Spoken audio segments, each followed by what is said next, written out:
اهدنا الصراط المستقيم. Assalamualaikum warahmatullahi wabarakatuh.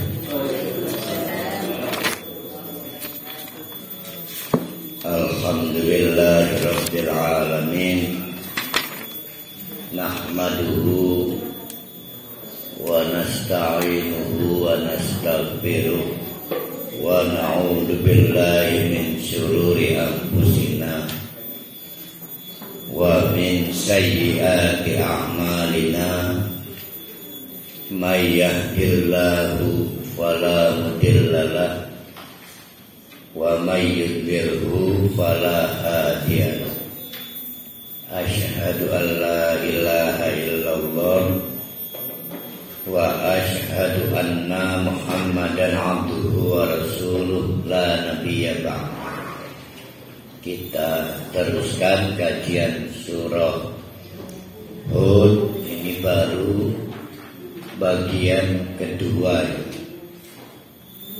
masih membicarakan kekafiran orang sehingga menolak fakta kekuasaan Allah. Jadi kekafiran itu bisa dibentuk oleh apapun. Kalau kemarin kita bicara soal kemunafikan di minggu yang lalu, kita ulang, munafik atau kemunafikan itu adalah orang Islam yang berbuat fasik. Jadi dasarnya orang Islam mestinya sudah murtad tapi tidak mau keluar Islam. Saking demen ning identitas Islam, bertahan pengen disebut wong Islam walaupun kelakuannya kelakuan fasik. Nah, kalau dia mati membawa kemunafikannya, maka dihukumi sebagai orang kafir. Nah, kalau yang di Hud ini kita nggak bicara soal orang kafir, tapi tidak bicara soal orang munafik atau kemunafikan, tapi berbicara tentang orang kafir dan kekafiran.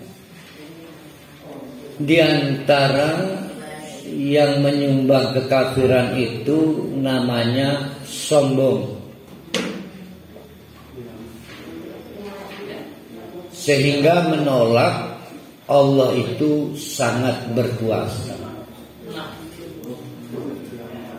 Sombong itu ada pendahuluannya. Jadi sebelum orang itu sombong, itu ada pintu masuk. Pintu masuknya kadang satu, kadang dua.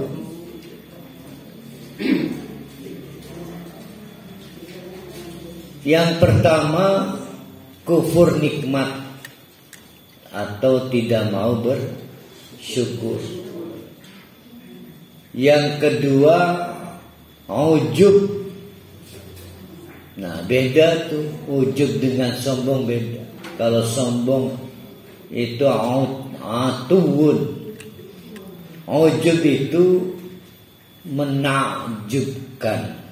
Ajaban lil mu'minin, betapa menakjubkannya orang-orang mukmin. Jadi ujub itu mengagumkan. Mengagumkan apa? Kagum pada dirinya sendiri. Ujub. Ternyata dia lebih kaya dari yang lain. Ternyata dia lebih sehat dari yang lain. Ternyata dia kagumi dirinya sendiri. Sudah tidak mau bersyukur, kufur nikmat.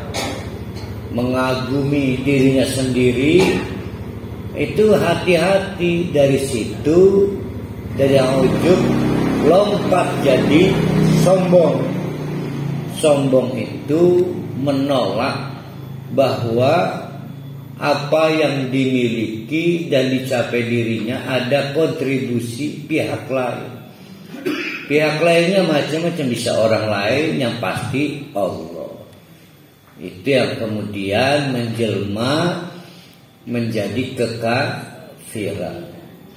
Jadi orang-orang yang mengkolaborasikan, satu, sikap kufur nikmat, dua, sikap ujub, tiga, sikap sombong, maka sama dengan kekufuran. Sehingga dalam kekufuran berarti ada berapa komponen? Ada tiga. Satu, kufur nikmat, dua, ujub, yang ketiga sombong. Tiga itu, kalau tiga itu sudah di juicer, di blender jadi satu, hasilnya kekafiran. Kalau membawa mati sikap itu, maka dia mati sebagai orang kafir. Sama aja berarti dengan yang munafik tadi. Jadi kalau orang munafik mati dengan kemunafikannya, orang Islam mati dengan kemunafikannya, sama dengan mati sebagai orang kafir.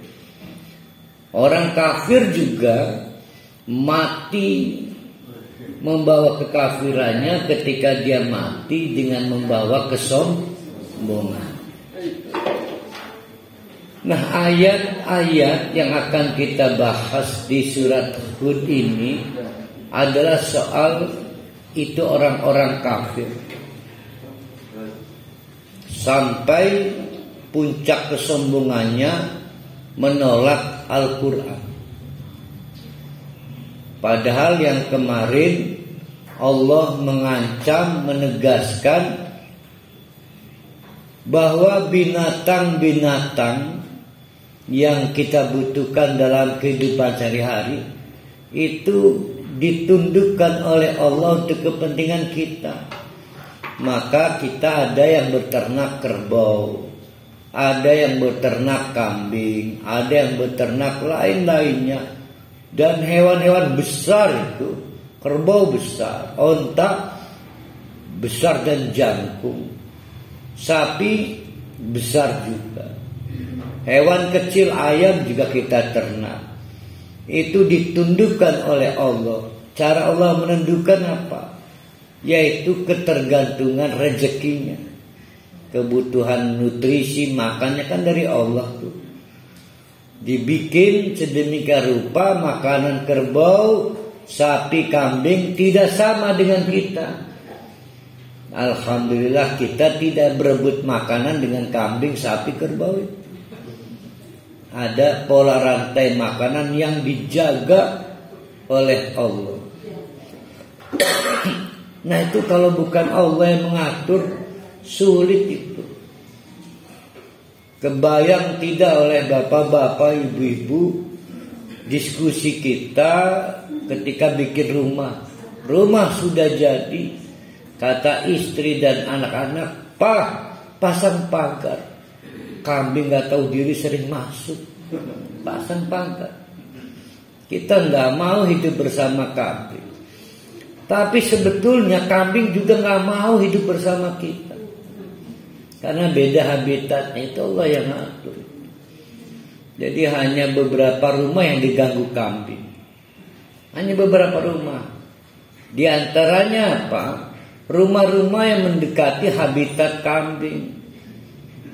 Jadi gawe umah di tempat banyak kambing mencari makan, daerah rumput. Makanya di Kabupaten Serang, juga Kota Serang itu ada perda. Namanya perda larangan memelihara hewan dan unggas di pemukiman. Itu kena PMH, perbuatan melawan hukum. Ustadz kalau hobi, nah ini jadi persoalan. Hobi melihara ayam di perumahan Pasir Indah, lah ayamnya terlalu 45 gua. Sebenarnya itu PMH, perbuatan melawan hukum. Jadi kenapa? Karena memang rezekinya sudah diatur sedemikian rupa. Itu fakta. Berterima kasih enggak pada Allah. Allah menjaga rantai makanan. Ya. Rezeki binatang itu diatur oleh Allah. Nah, tapi sayangnya kita sulit berterima kasih kepada Allah. Nah, kita lanjutkan ayat ke-7. Kalau memang soal tunduk dan patuhnya binatang sehingga bisa kita ternak itu tidak membuat kita menghilangkan kesombongan, Allah ajak pikiran kita untuk mengagumi Allah dari aspek-aspek yang lain.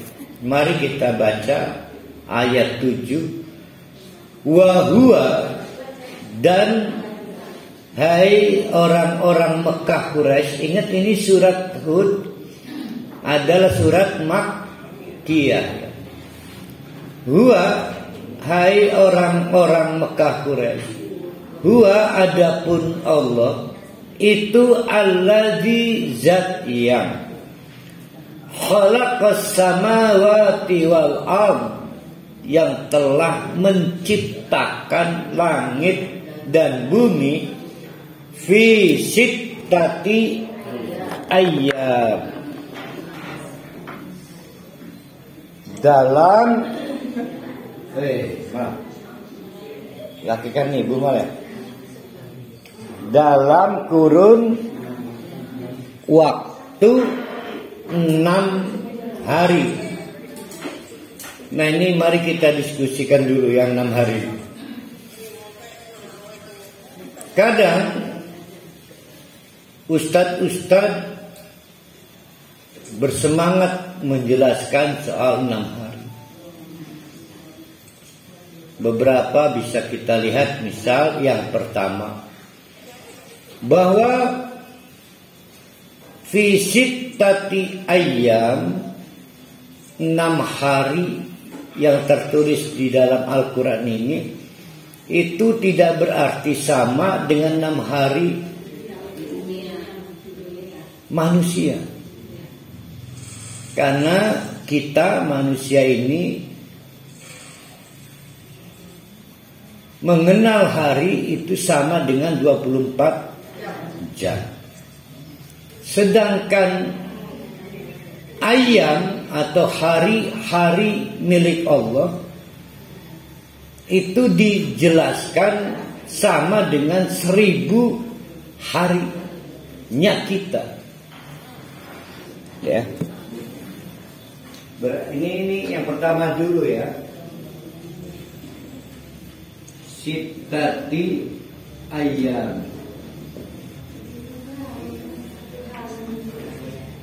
Yang pertama konversi.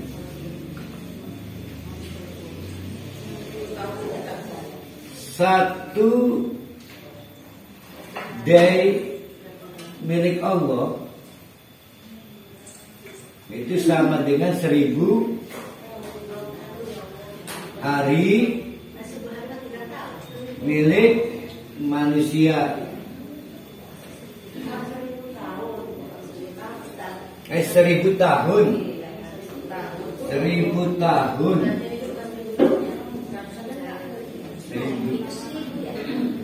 Nah, 1000 tahun itu berapa hari?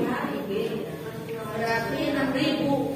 Ke 1000 tahun, 1000 hari. Berarti 6 harinya itu adalah 6000 tahun. Nanti dihitung Bu Nenek pakai kalkulator. Nah, ternyata dihasilkan 1,5 second manusia.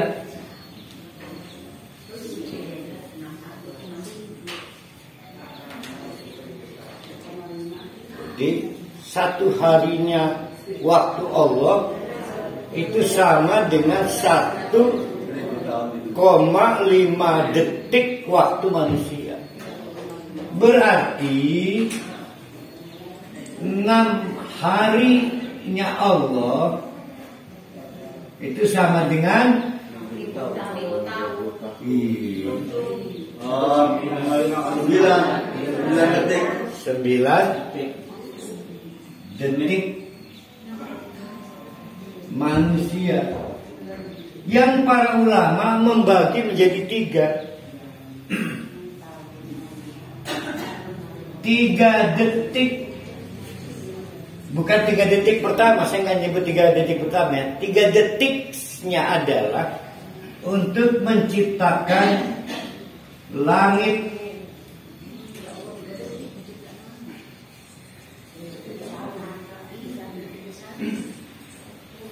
tiga detik lainnya menciptakan bumi, dan 3 detik lainnya adalah menciptakan sarana dan prasarana untuk kehidupan manusia. Ini teori pertama begitu.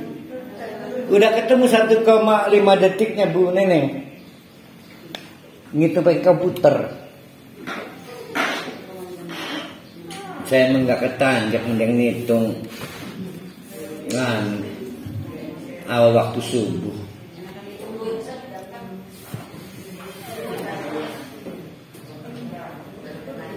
Nah itu sittati ayyam. Teori pertama, teori konversi. Ya berterima kasih ada yang diberikan anugerah sehingga menemukan angka-angka itu.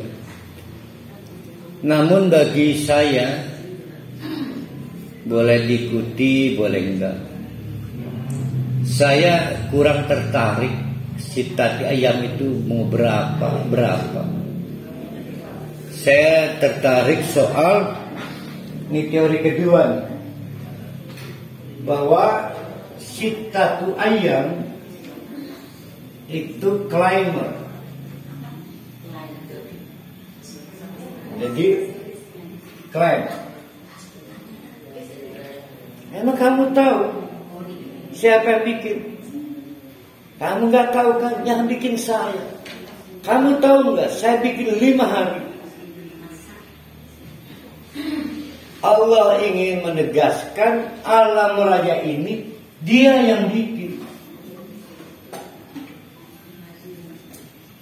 Alam raya adalah buatan Allah.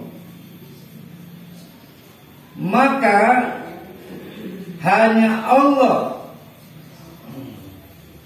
yang dapat menjelaskan bagaimana alam raya itu dibikin. Menjelaskan bagaimana terjadi, termasuk 6 hari loh. Tidak sedang menjelaskan pendek dan cepat, lambat dan cepat, pendeknya waktu atau panjangnya waktu. Tapi sedang mengklaim, Allah mengklaim. Maka kita jadi tahu, oh, ane sing gawe. Buktinya yang menjelaskan atau mengklaim yang pernah menciptakan tahu bagaimana ia diciptakan. Langit diciptakan, bumi diciptakan. 6 hari itu panjang apa pendek enggak penting. Yang penting adalah ada yang mengklaim. Karena yang lain enggak ada yang mampu. Jadi kecuali melalui Al-Quran, maka manusia mendapat pengetahuan. Ternyata alam raya ini ada yang mengklaim. Ada yang mengklaim siapa yang menciptakan. Di antaranya dibuktikan Allah menjelaskan proses bahkan berapa hari waktu yang dibutuhkan untuk tergelarnya alam raya.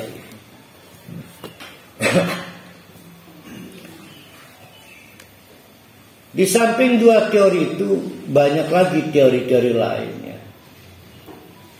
Nah, saya sekali lagi sebagai pribadi saya kurang senang yang gutak-gatik angka. Saya lebih memahami bahwa memang ini Allah lagi menjelaskan terutama kepada orang-orang kafir Quraisy. Penting bagi mereka memahami bahwa alam raya ini ada yang punya, ada yang bikin, supaya mereka memiliki ketundukan dan kepatuhan pada alam raya ini, bukan kepada alamnya, kepada siapa yang mengkreatnya. Selama ini hukum alam begitu kuat dominan berlaku, maka Tuhan dan berhala itu dinegosiasikan untuk masalah alam seperti Tuhan angin, Tuhan air, atau patung dewa angin, dewa air, dewa macam-macam lah. Kayaknya dewa gempa segala dibikin itu. Karena dianggapnya alam ini tidak memiliki pengendali, tapi dirinya sendiri yang mengendalikan. Maka kalau kita masih menyebut apa yang terjadi di Cianjur itu bencana alam, berarti nggak kurang nggak lebih sama dengan orang-orang kafir Quraisy itu, yang menganggap alam ini tidak ada yang punya, tidak ada yang menciptakan, seolah belum pernah mendengar Al-Quran sudah menegaskan ada yang mengklaim siapa yang bikin alam ini. Jadi tidak ada istilah bencana alam itu. Yang ada adalah peristiwa sunnatullah, kehendak Allah. Wa kana arsyuhu 'alal ma'. Wah, ini lebih sulit lagi buat orang Mekah Quraisy. Sulit setengah mati. Ketika Allah menjelaskan dirinya wa kana, dan telah ada maujud, Allah itu wa kana dan telah menjadi faktual, arsyuhu anggap artinya singgasananya, alal ma'i di atas air. Saya nggak kebayang Nabi Muhammad akan diminta konfirmasi, ya Muhammad, apa maksud ini laut atau sungai mana singgasana Allah itu? Tapi qadarullah hari itu nggak ada perdebatan yang membuat Nabi Muhammad harus bersibuk-sibuk ria menjelaskan apa yang dimaksud wa kana arsyuhu 'alal ma'i. Karena seperti halnya teori tadi soal fisitati ayat, juga ada dua pendekatan yang bisa ditempuh. Saya milih salah satunya. Pendekatan yang lain adalah bahwa ini hiperbola, kinayah. Alma, air adalah sumber kehidupan. Ketika Allah menjelaskan arsyuhu, singgasananya, itu kita pengen lihat kursi puadenya apa ingin lihat kekuasaannya?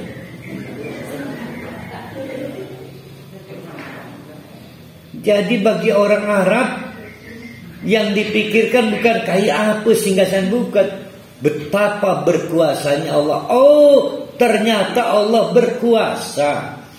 Dan berkuasa memegang kendali sumber-sumber kehidupan, yaitu al-ma', satu tuh ya. Itu pendekatan kinayah. Tapi yang kedua, nah saya ada di sini yang kedua, mirip bahwa nggak penting Apakah Allah itu kursinya bagaimana? Bentuknya kekuasaan itu kerajaannkah? Dinasti, apa republikan, apa parlemen, apa presidensial, apa komite, apa eksekutif? Itu nggak penting. Yang penting adalah Allah menjelaskan dirinya bahwa setelah Allah menciptakan, Allah menguasai ciptaan-ciptaan itu. Ada orang produsen mobil itu setelah menciptakan nggak menguasai. Bahkan jangankan produsen mobil, saya bikin anak nggak berhasil sekuasai anak saya. Setelah dikawin dikuasai suaminya. Saya kadang-kadang kalau memberi nasihat harus minta izin suaminya. Kehilangan kekuasaan saya. Anak marah karena takut pada suaminya. Kehilangan kekuasaan saya itu. Tapi Allah menjelaskan bahwa setelah Allah menciptakan 2 hari dari 6 hari untuk menciptakan langit, 2 hari dari 6 hari untuk menciptakan bumi, 2 hari dari 6 hari untuk menciptakan sarana dan prasarana yang dibutuhkan untuk manusia, maka itu tidak berakhir. Allah kemudian menjelaskan wa kana arsyuhu 'alal ma'. Allah berkuasa dan menguasai bahkan sampai sumber-sumber kehidupan yang dibutuhkan manusia. Karena Allah tidak butuh apa-apa. Allah itu ghaniyun. Allah tidak butuh air. Allah tidak butuh anak. Allah tidak butuh istri. Allah tidak butuh istirahat. Allah tidak butuh tidur. Karena Allah ghaniyun. Yang butuh itu kita. Nah, di antara yang paling tinggi sumber kehidupan selain Al-Quran adalah al-ma, air. Maka di dalam Al-Quran ada 2 ya, wa anzalna minas sama'i ma'an. Dari langit Allah turunkan air hujan. Wa anzalna minas sama'i Al-Qur'ana. Allah juga menurunkan dari langit Al-Quran.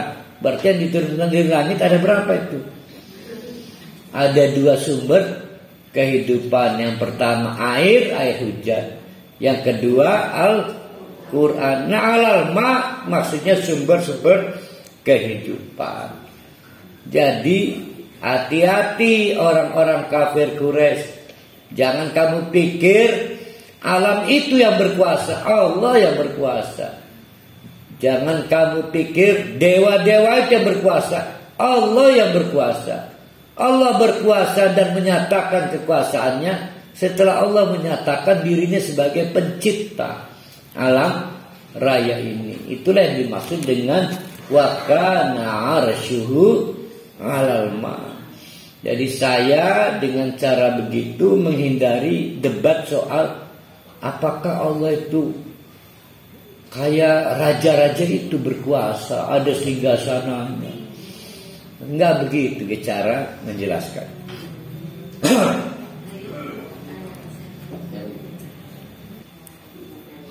Kita ulang, ada berapa fakta atau premis dari potongan ayat 7 ini? Ada berapa premis? 1. Allah the Great. Yang kedua, Allah full power. Nah, ini ingin didelivery, ingin disampaikan kepada orang-orang Mekah Quraisy. Jangan membayangkan kita ini orang-orang beruntung, lahir, tumbuh, hidup bersama keluarga-keluarga yang mendapatkan hidayah. Enggak sulit kita mengenal satu singgawi langit Allah. Siapa sih ngurusi langit? Allah. Nah, tapi bagi orang Mekah Quraisy bisa mencret memahami ini.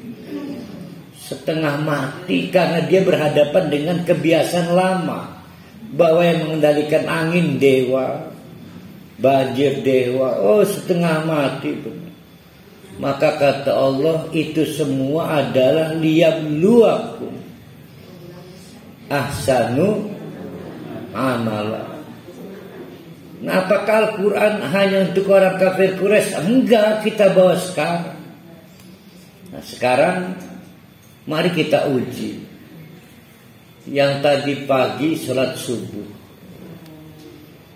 Siapa yang sholat subuhnya merasa sebagai ciptaan Allah?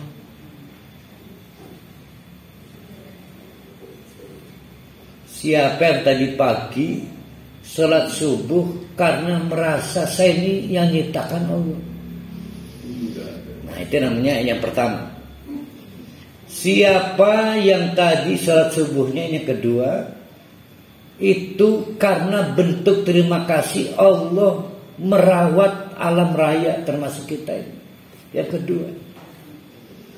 Jadi yang pertama itu menunjukkan tauhid uluhiyah. Yang kedua menunjukkan tauhid rububiyah. Kalau niatnya karena kewajiban. Lah itu, nah nanti kita tanyakan nih, bagus nih Pak Dison. Nah ini namanya iya. Yang ini namanya rububiyah. Penting nih ya.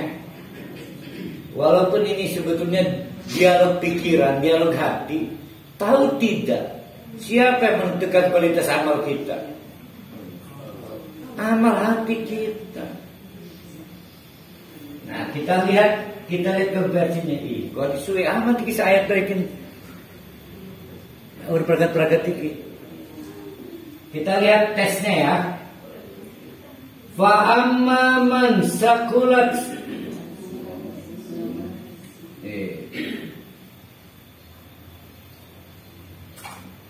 sakulat mawazi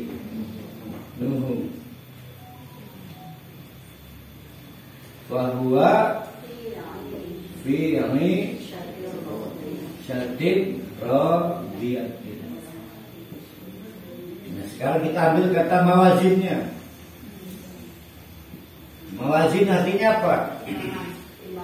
Timbangan apa anak timbangannya? Kalau saya mau pengen tahu mengkonfirmasi berapa itu berat dari gula yang saya bawa, maka saya ambil anak timbangan 1 kilo. Oh belum, ambil lagi 1 kilo lagi. Oh belum, tambah lagi seon, baru ketahuan ternyata 2 kilogram plus setengah on. Berarti mawazin itu yang mananya tuh? Yang gulanya apa yang membuat konfirmasi berapa nilai gula saya? Nah, maka disebut anak timbangan.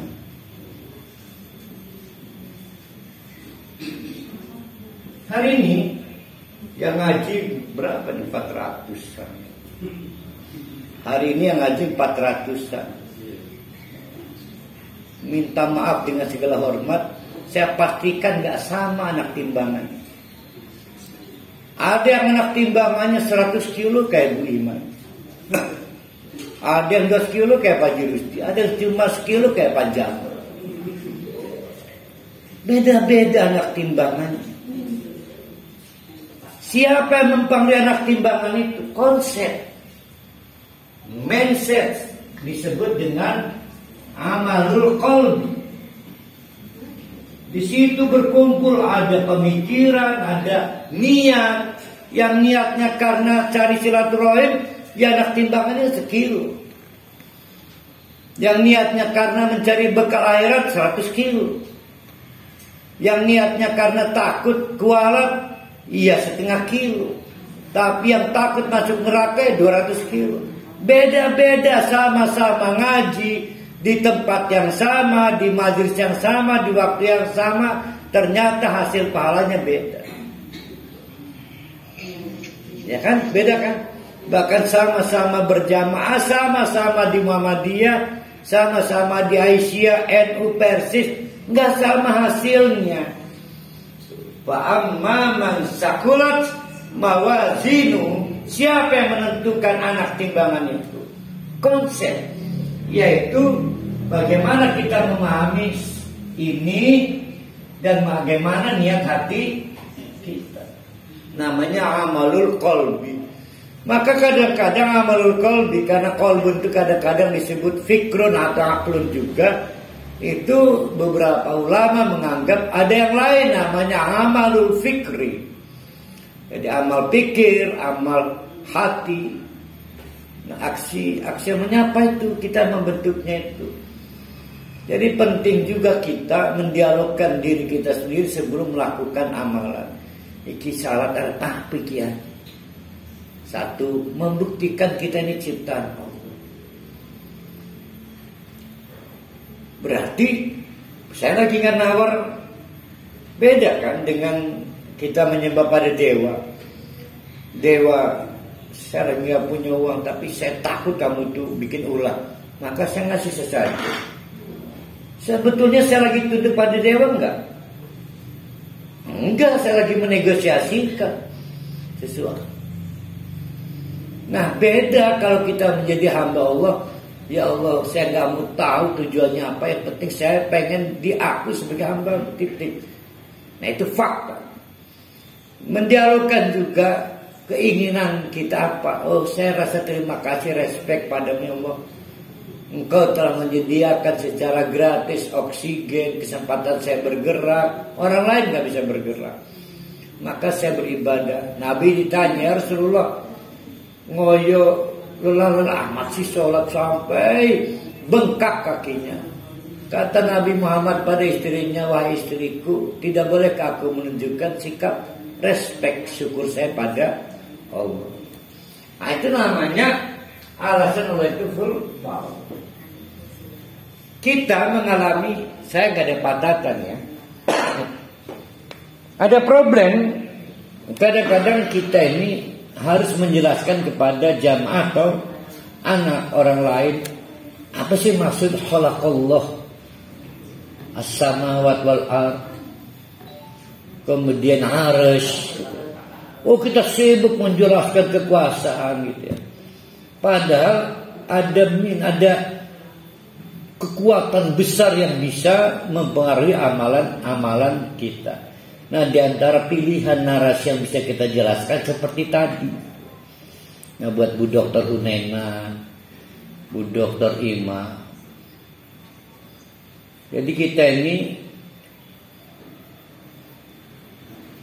ada yang saya kagumi. Beberapa ustadz, dia tinggi ilmunya, tapi dia memindahkan kampus ke masjid. Dia lupa bukan lagi ngajar mahasiswa, dia lagi membantu umat supaya paham. Itu berbeda. Jadi PR kita hari ini adalah menyajikan ulang Al-Quran sebagai al-ma'dubah, hidangan, agar bisa dikunyah oleh segala umur, dengan latar belakang sosiologi yang berbeda, latar belakang pendidikan yang berbeda, latar belakang ekonomi yang berbeda. Al-Quran ini kan al-ma'dubah, hidangan yang harus bisa dikunyah. Nah, itu contoh bagaimana kita memahami, nerjemahkan wa huwallazi khalaqas samawati wal ard fi sittati ayyamin wa kana 'arshuhu 'alal ma. Kita tambahin lagi yang sakulah. Sekarang bapak-bapak, ibu-ibu punya harta, dan congratulations, selamat ya, punya niat infak, maka diinfakkan pada surah 10 juta untuk membeli peralatan kantor kelompok bimbingan haji yang Indonesia. Misal ini. Berapa nilai anak timbangannya? Siapa yang paling mengintervensi nilai timbangan dari suatu infak? Faktor intervensinya ada. Kalau tadi yang amalan-amalan, kan amal ada 2, ada 3 nih. Amal hati, amal jasad, amal mal. Amal jasad karena kita punya jasad, diberi umur, diberi kesehatan. Amal hati karena kita diberi pikiran, diberi fuad. Ada amal mal karena kita mendapatkan kepercayaan mengelola harta. Siapa yang mengintervensi nilai mawazin dari suatu amal mal? Ayo. Baru ya Allah ma tuhib. Ayo Bu Neng Julia, ingat enggak? Ma tuhib. Sepanjang kamu cintai itu objek barangnya.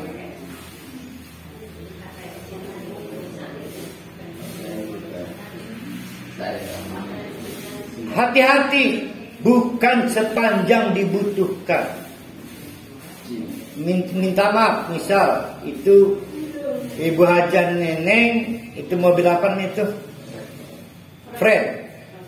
Pada posisi sedang dibutuhkan atau sedang dicintai?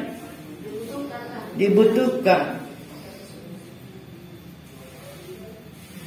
Sangat mencintai enggak?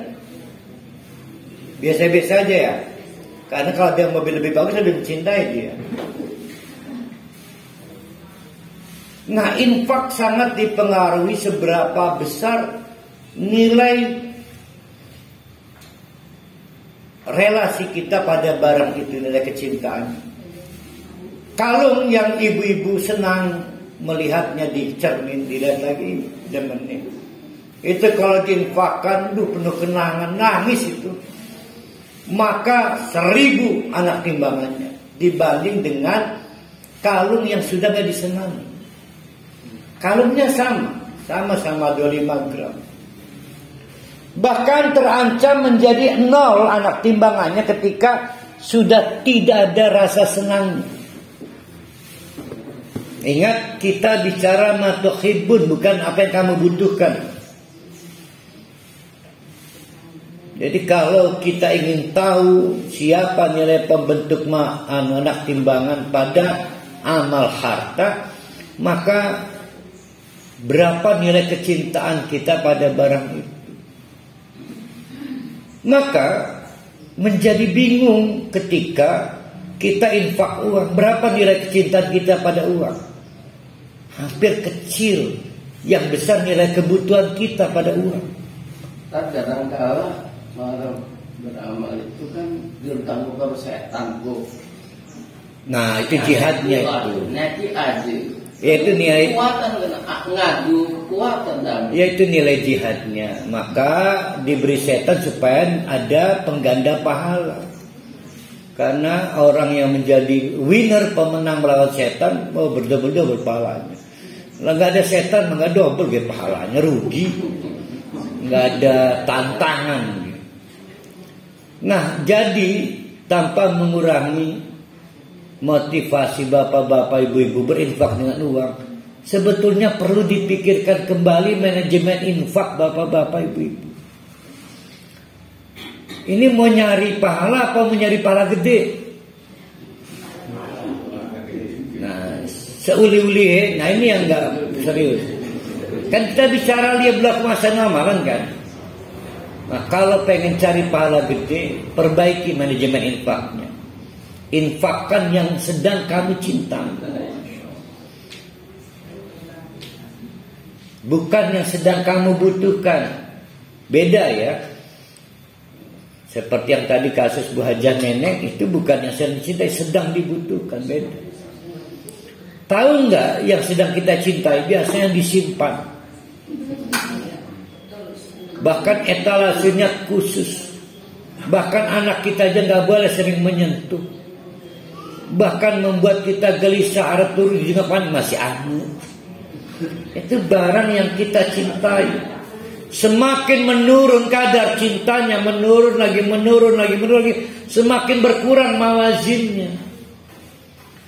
Maka kita sedang diuji oleh Allah siapa amalnya yang paling terbaik. Sekarang dapat jawabannya. Yang mau diungkapkan oleh Allah adalah amalan terbaik kita adalah apabila satu, amalan sebagai bentuk penghambaan pada Allah sebagai pencipta.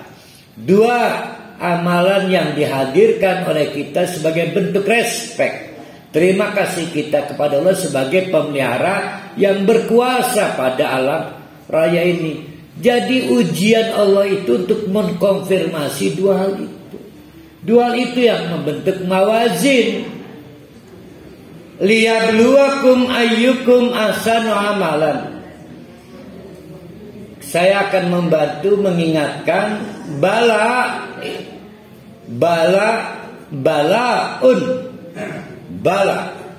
adalah sistem ujian yang merupakan inisiatif Allah.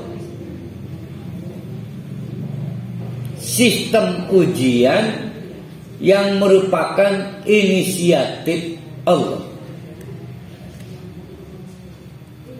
Maka Allah menyelenggarakan ujian. Hanya beberapa yang terpilih ikut ujian Allah. Jadi jangan lupa bahwa tidak semua orang istimewa di hadapan Allah. Hanya yang istimewa yang boleh ikut atau menjadi peserta ujian yang diselenggarakan Allah. Karena yang ikut ujian berhak mengetahui apakah dia naik peringkat atau masih perlu waktu memperbaiki, lalu ikut ujian lagi sehingga naik peringkat. Mahal bagi teman-teman yang sedang berjuang S2. Kadang-kadang ngeluh, kenapa belum ujian? Ini dosennya, ini dosen pembimbingnya ke Belanda, ke anu. Mereka berjuang pengen diuji. Maka ada yang, Pak dosen saya janjikan 1 unit motor kalau Pak dosen menguji saya, menyuap segala. Begitu bangganya kalau ikut ujian. Setelah ikut ujian ada penilaian honoris. Nah itu namanya balaun. Sayang sekali bahasa Indonesia kita salah kaprah. Bala artinya petaka.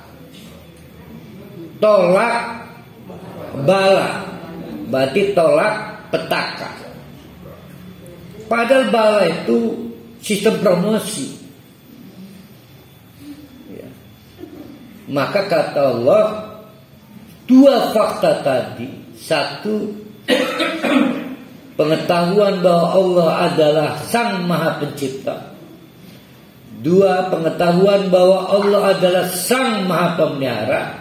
Itu untuk mengkonfirmasi siapa yang berhak dipromosikan dan siapa yang gagal dipromosikan. Diuji melalui amal soleh. Maka amalan-amalannya harus mendapatkan penilaian. Dinilai, nah yang saya sebut tadi nggak ada kaitan sebagai amal dan macam-macam. Jadi kita rapikan kembali, yang dirapikan pikiran dan hati kita ya. Walain kulta. Nah ini tambahan ketiga ini juga bagus ya. Kita udah dapat 2 fakta, ini fakta ketiga. Walain, dan jika, sungguh jika kulta Muhammad, engkau narasikan, ucapkan kepada orang-orang kafir Quraisy, innakum mab'usuna min ba'dil maut, hati-hati, hati-hati orang Mekah Quraisy, kalian pasti akan dibangkitkan setelah mati untuk mendapatkan penjelasan apakah di dunianya sukses atau tidak. Wah, itu nggak sanggup orang kafir Quraisy, nggak sanggup, karena mereka tidak sanggup mempertanggungjawabkan. Mereka inginnya hidup bebas. Nah, karena sistem pengetahuan yang diajarkan Nabi Muhammad seperti itu, maka mereka mengkampanyekan bahwa teori tentang hari kebangkitan itu palsu, bohong, hoak. Orang mati kalau dihidupkan lagi, karena mereka nggak sanggup untuk mukallaf, untuk dimintai pertanggungjawaban. Semua penjahat menghindar, takut dihukum. Berarti orang kafir Quraisy menurut saya pada saat itu mengakui kesalahannya, tapi tidak sanggup bertanggung jawab. Orang yang takut dihukum artinya orang yang mengakui salah enggak? Nah. Jadi orang kafir Quraisy mengaku salah. Dia salah menyembah dewa, salah menyembah berhala. Ternyata ada yang mengklaim alam raya ini siapa pemiliknya. Bukan berhala itu, bukan dewa itu. Tahu salah tapi gak mau bertanggung jawab. Akhirnya Nabi mengkampanyekan hidup berkelanjutan setelah mati. Orang-orang kafir Quraisy membangun narasi lawannya bahwa kampanye Nabi adalah hoak. Bahkan kemudian mereka mengatakan layakulanna, sungguh mereka akan merespon dengan mengatakan, siapa mereka itu? Alladzina kafaru, orang-orang kafir Quraisy itu, in hadza illa sirrum mubin. Omongan-omongan Muhammad itu sirrum mubin, tipuan nyata-nyata.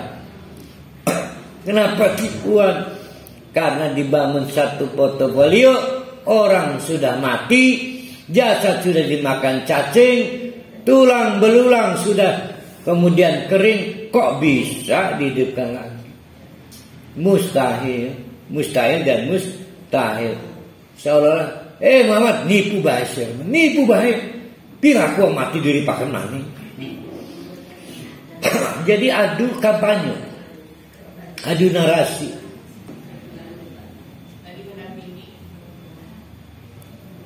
Udah ya, kita lewati ayat 7. Saya minta maaf panjang. Wala in akharna anhumul azaba ila ummatin ma'dudatin dayaqulunna ma yahbisuhu. Nah, ini kita akan dibantu Allah untuk menelanjang bagaimana kekacauan yang dilakukan oleh orang-orang kafir Quraisy, di mana pikiran dan tindakan itu tidak sinkron.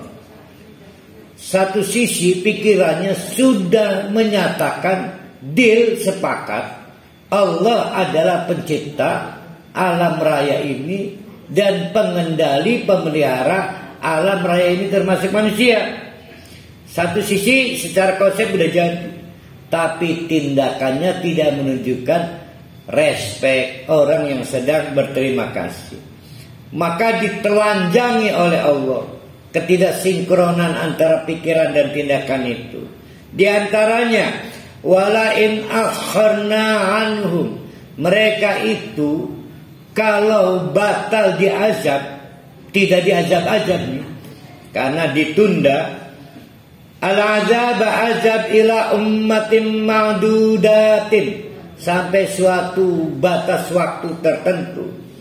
Padahal maksiat, padahal musyrik, padahal melakukan kekerasan kemanusiaan, kejahatan kemanusiaan, bakhil, salah kelola dan lain sebagainya, tapi tidak diazab oleh Allah, Maka mereka kemudian belagu, maya bisuhu layakulanna, sungguh mereka pasti akan membangun narasi ke Allah batal mengazab. Ditulis di koran, di medsos. Saudara-saudara, bener kan Muhammad hoak doang? Buktinya kita nggak diazab. Maksudnya itu kan? Maksudnya itu maya bisuhu. Apa ya yang membuat Allah menunda azab? Gitu loh. Ini karena sedang adu balap dengan Nabi. Nabi mengkampanyekan hidup berkelanjutan setelah mati di akhirat nanti. Orang-orang Mekah Quraisy anti alam akhirat, hidup yang penting di dunia.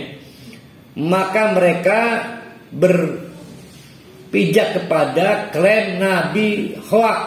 Tuh kan, apa kita bilang? Nabi hoak. Katanya siapa yang akan maksiat akan diazab. Buktinya nggak ada azab. Wih, kurang ajar nih. Bila mana kita tak tua bos. Iya.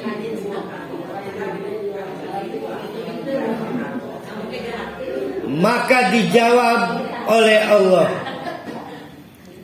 Allah, hati-hati.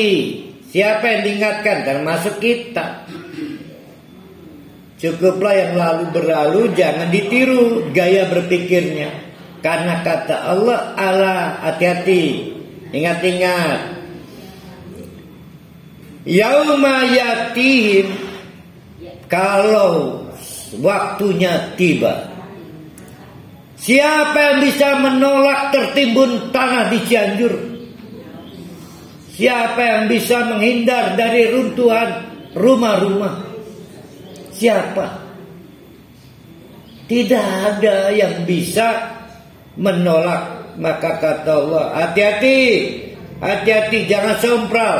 Karena yauma yatihim, kalau datang kepada mereka waktu azab, tidak diduga pada saat mungkin mereka tidur, mungkin pada saat mereka berjalan, maka laisa masrufan anhum, tiada yang bisa menghindar. Nggak ada yang bisa menghindar. Hati-hati. Artinya mereka belum diazab bukan karena mereka pintar menghindar. Allah yang sedang menunda azab. Wa aqabin maka bihi yastajiun, maka akhirnya senjata makan tuan. Wahako itu artinya meliputi, mengenai bihi makanu terhadap mereka, oleh sebab apa yang mereka jadikan olok-olok. Maksudnya senjata makan Tuhan maksudnya. Senjata makan Tuhan. Nganggap Muhammad itu khawat, siapa yang maksiat diazab. Nyatanya nggak diazab, hati-hati, senjata makan Tuhan loh. Kita nyebutnya ku'alat, ku'walah.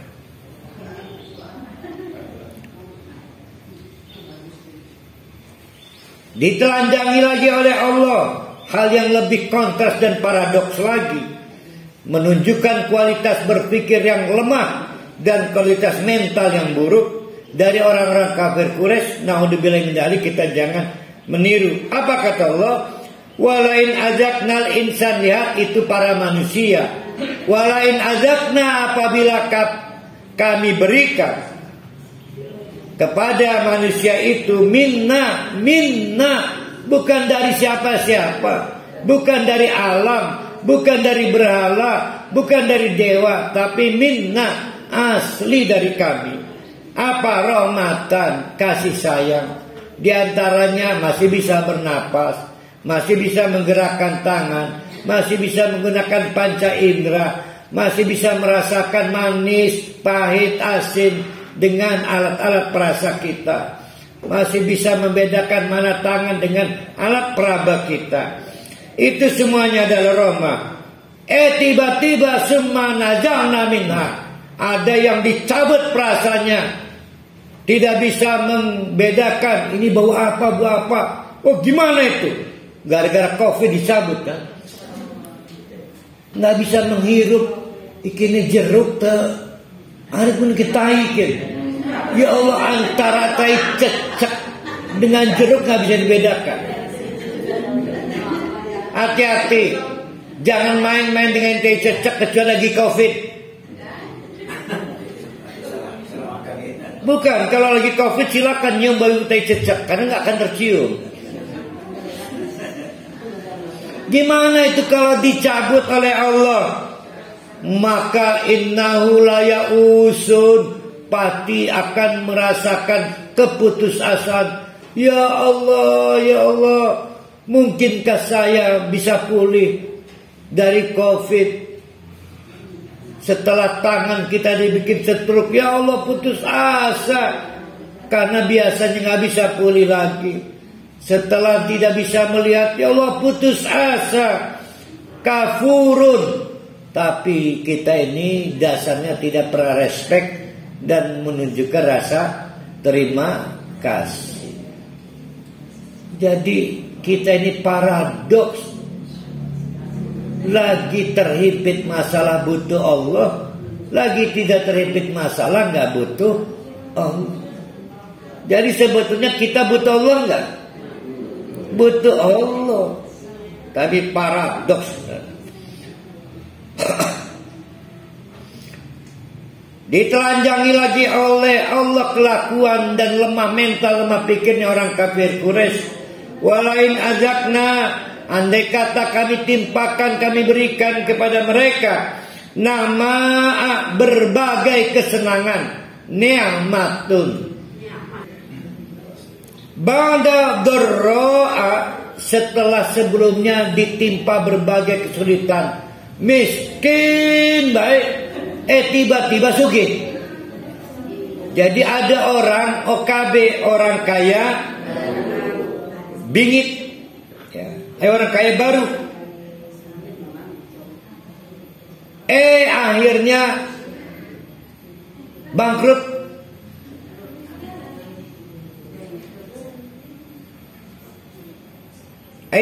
Setelah bangkrut kaya, ini orang kaya baru.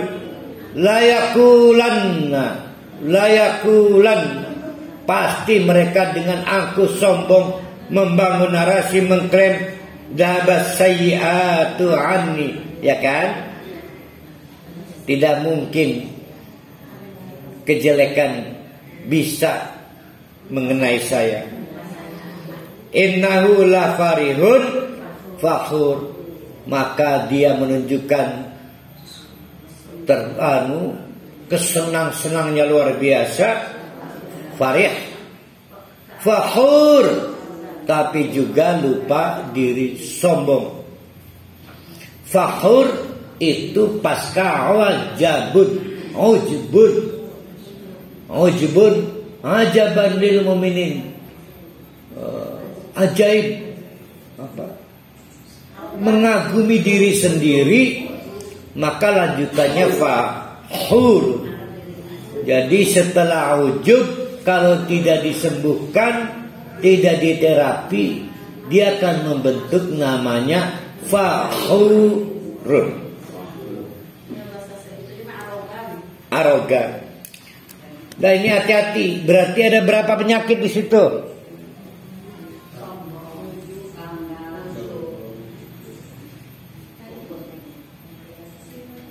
Apa ada berapa penyakit?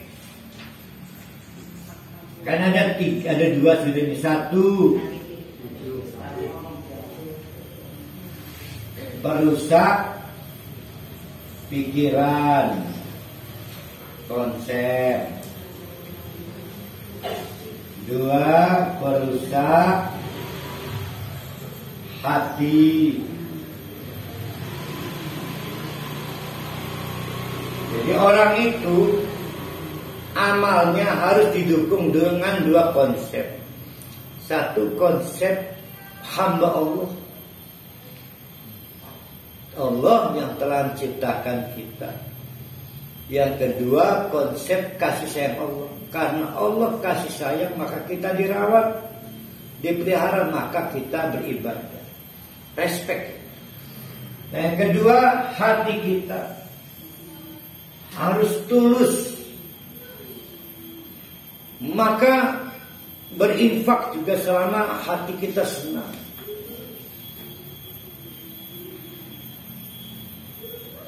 Dia akan dapat pahala. Nah, ini yang ketiga.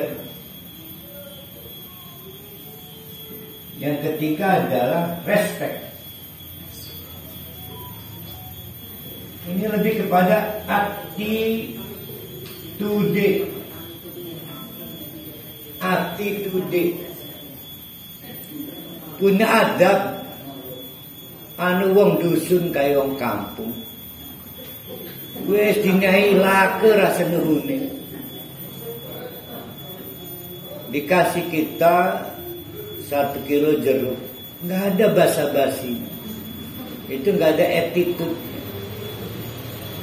Yang merasa punya respect nggak, udah dikasih berbagai hal oleh Allah. Nah, hebatnya kita itu menunjukkan terima kasih dengan beramal itu. Namanya attitude. Orang-orang kafir kebalikannya. Satu, orang kafir beramal bukan karena mengakui Allah itu sebagai pencipta, tapi menegosiasikan. Ya Allah, kalau saya sholat jangan dikasih ajar ya. Ya Allah, kalau saya sholat anak saya disembuhkan ya. Menegosiasikan. Berarti kita belum jadi hamba Allah. Yang kedua, kita malah mencari Tuhan yang lain, mungkin bukan Allah. Yang penting terpenuhi kebutuhan kita. Jadi kita belum menyiapkan diri, hanya menjelaskan bahwa yang memelihara kita hanya Allah. Buktinya ada yang mau jadi budaknya Presiden Jokowi. Banyak kan? Yang kedua, hatinya rusak. Rusak hatinya. Kenapa rusak? Karena ada yang beribadah itu karena ingin dunia. Pengen kaya, pengen anak sembuh, kita akui lah. Nah, ini yang ketiga ini. Orang kafir juga, kalaupun sholat, nggak mungkin karena respek pada Allah, nggak mungkin. Maka sholatnya adalah dalam rangka mengkadali atau mensiasati keuntungan besar di dunia. Maka berangkat umroh, nyumbang masjid, dalam rangka meningkatkan aktivitas bisnis, ya kan? Naudzubillahi min dzalik. Gimana itu? Rentan nggak ibu-ibu, bapak-bapak, amal kita bisa mawazinnya kecil atau hangus? Rentan nggak? Rentan kan?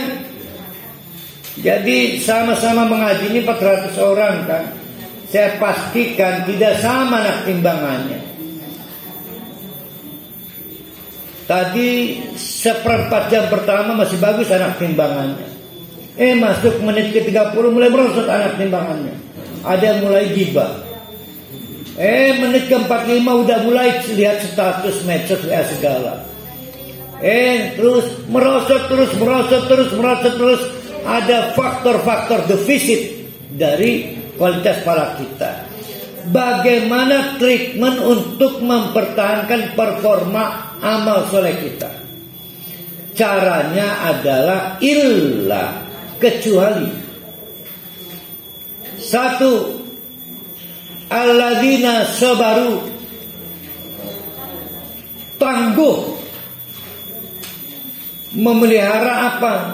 Sabar dalam apa?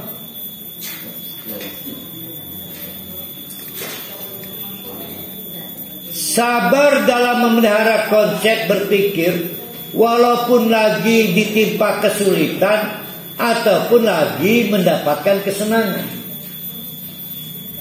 Tangguh memelihara konsep. Walaupun saya miskin, tetap Allah saya satu. Walaupun saya kaya, tidak berubah, Allah saya satu. Tangguh, itu namanya sobaru. Sobaru itu ada sesuatu yang dipertahankan. Apa yang dipertahankan? Itu konsep berpikirnya. bahwa Allah itu khalaq, Allah itu arshuhu 'alal ma. Sabar. Plus wa amilus shalihat, amalan-amalan yang tepat. Sudah tahu umur tinggal sedikit lagi, itu tidak ngebut wakaf, nggak tepat amalnya. Sudah tahu lagi longgar waktu, sholat sekelepat, nggak dipanjang-panjangin. Nah, yang tepat dong, kalau umurnya udah tua itu harta, tanah, bangunan, hitung buat anak berapa, kasihkan pada organisasi Islam, fisabilillah. Udah mulai kritis kita. Itu namanya amal soleh, amal yang tepat. Ini mah sudah tua, udah mau bau tanah, cara beramalnya masih nyantai. Emangnya Allah Akbar, namanya gak tepat, gak cerdas namanya. Kalau istilah kampung saya, gak tahu untung. Gak tahu untung. Gak tahu untung. Gak tahu untung. Gak tahu untung, gak peka, gak sense of crisis. Ya. Ulaika lahum magfiratun wa ajrun karim. Maka kalau kita mentreatment agar amal kita kualifikasinya baik dengan dua alat. Yang pertama, tangguh memelihara konsep. Yang kedua, memilih amal yang tepat. Dapatnya dua. Satu, walaupun gak bertobat diampuni dosanya. Walaupun kan ada kemungkinan saya keburu mati nih, ada 1000 dosa belum saya tobat. Yakin aja, walaupun ke bawah mati diampuni oleh Allah. Satu, itu penting.